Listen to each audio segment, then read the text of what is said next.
Spinal nerves are both sensory and motor except for one. The first cervical nerve, C1, is only motor and it controls some of the muscles in the neck.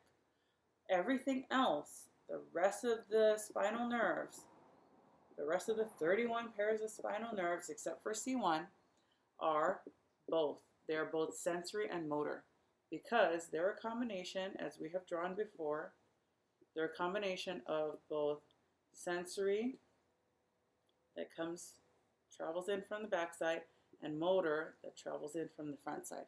So this right here is your spinal nerve. Got it? Again, so anything on the front, right? If it's in the horn, then it's ventral and motor. If it's on the back, it's sensory and dorsal. So dorsal could be posterior, could be back. This could be ventral, anterior, front. Ventral root, motor information. Dorsal root is sensory information. So make sure you guys know this. Although I wrote Same Dave is a mnemonic that is all over the internet. A lot of people will use it, and I used to use it until one of my students came up with a better one. They made something much simpler. So Same Dave is this. All of this and all of that, my student converted it to SAD Mav, which is so much easier. And you know what? If we just keep going over and over and over and over again about SAD Mav, then over time you'll remember it. A lot of people remember this because it sounds more familiar than SAD Mav. Mav, what kind of word is that? That's not a word. So SAD Mav is basically Same Dave on your chart and on the question study guide that I have for you guys for our final exam. So here we go, SAD Mav, SAD Mav, SAD Mav, SAD Mav, SAD Mav. Again, SAD Mav, SAD Mav, SAD Mav.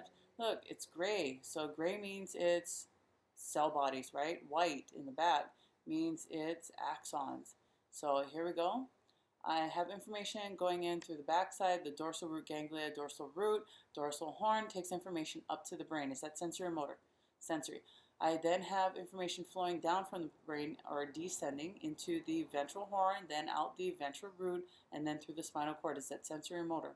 That is motor because it's going out the front and it's going in through the ventral root. Good. So same thing again on the opposite side.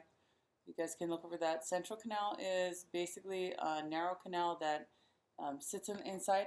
So if we look at this, here's the central canal. It helps to provide CSF fluid to the inside of the spinal cord. Here we go, 3 layers. Epineurium, perineurium, endoneurium. Same as what we did for the muscles. Epi on the outside, peri around some of the bundles, right, or fascicles, and then endo on the very inner. It is the innermost.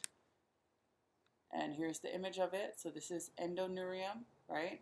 Then peri wraps around the bundles. And then finally, epi wraps around all of the bundles, the entire group of the spinal nerve cross-section.